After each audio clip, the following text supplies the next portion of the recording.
That would have possibly given him another century break. But Ryan Day just made too many mistakes in this match. And a standing ovation for the Rocket Ronnie O'Sullivan, who in the end, you would have to say, quite a comfortable victory at 6 frames to 3. Congratulations to Ronnie, through to his 14th Masters semi-final.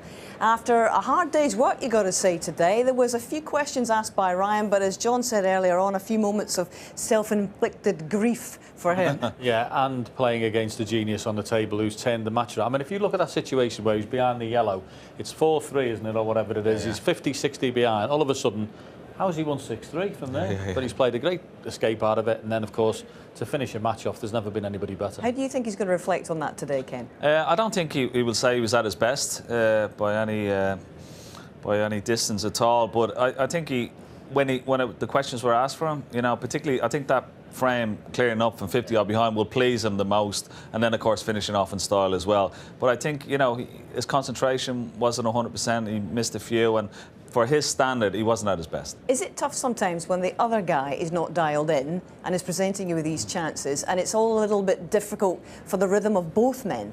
I think the thing about for Ronnie O'Sullivan is that he doesn't always have to be at his best, you know, even his second best or his B game, because he's so good in every department that he can still he can still produce a performance like that, you know, not playing at your best. I don't think you were at your best today. What do you think? I played all right after the interval. Yeah, you did, yeah. Yeah, I mean, I just felt my timing was all over the show, you know, so I just tried to change something, you know, during the game, just see if I can get some timing going. Just, did you hit any balls in the interval? Did you hit any? No. You didn't do it that way then? No, I don't believe in all that sort of stuff. I know some people like to go and hit balls, but no. I just think I'd rather not be superstitious in a way. At times it was an awkward afternoon for you because you looked so dialed in at the start, and then suddenly the two of you were losing focus, or 1 or 2 errors. It was a bit erratic from both, and as you say, you found your rhythm eventually. Yeah. I mean, I just had to try and find something, you know.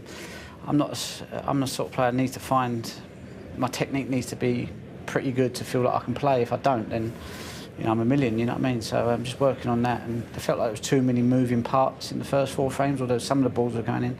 So I just tried to, you know, eliminate that sort of stuff. I think what would probably please you most was the clearance to go 5-3 up when you were 50 odd behind. You got out of that snooker, and you gave yourself an opportunity to win, and you duly took it.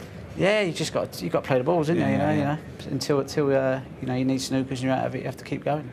I know you wanted to feel fresher. You said after the match against Stewart, you're feeling a wee bit sluggish, hadn't had a great night's sleep. I see that the Barnett's been done. Yeah. You look good. Do you feel better? Is this? Not do you really. Feel a bit fresher no, now? I feel really tired. I don't know if I might be carrying a virus. It just always happens at this tournament. Last 5 years, this is the 3rd time I've come in not feeling like, you know, like I feel a bit sluggish for some reason. Don't know. It must be the air or something. I don't know.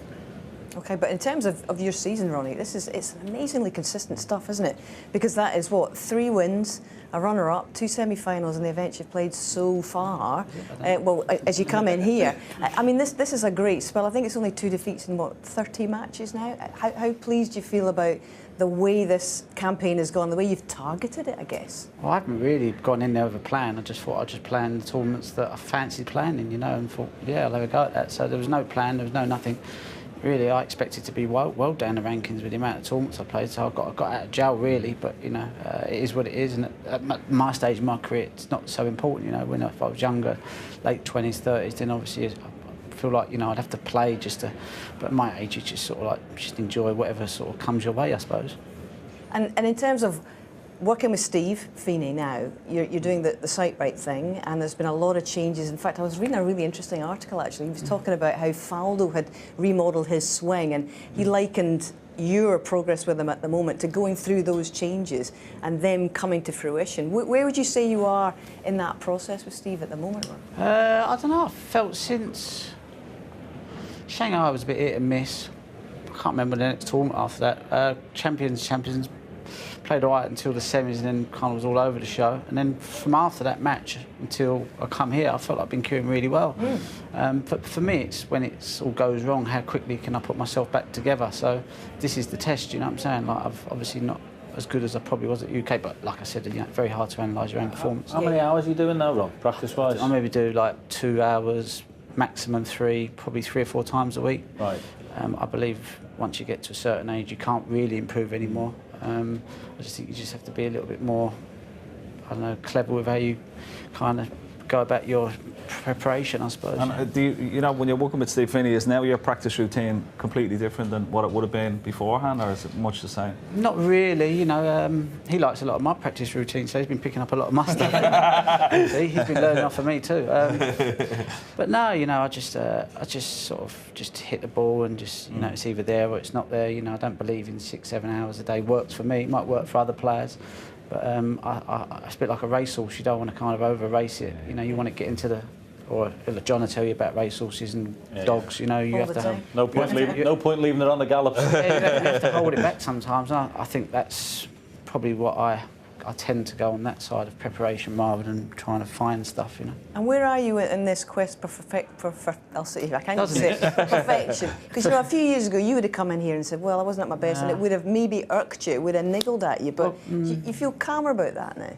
I don't know, I'll probably handle it a bit better, but I'd never believed perfection existed. I only wanted to like hit the ball solid, you know, and a lot of times I wasn't hitting the ball solid, so it kind of made me feel a little bit vulnerable, if you like. Even though I was getting results, you know, I still felt vulnerable inside. So that's what really used to bother me. And you know, it can affect your moods and stuff like that. You know, because I do actually love the game, believe it or not.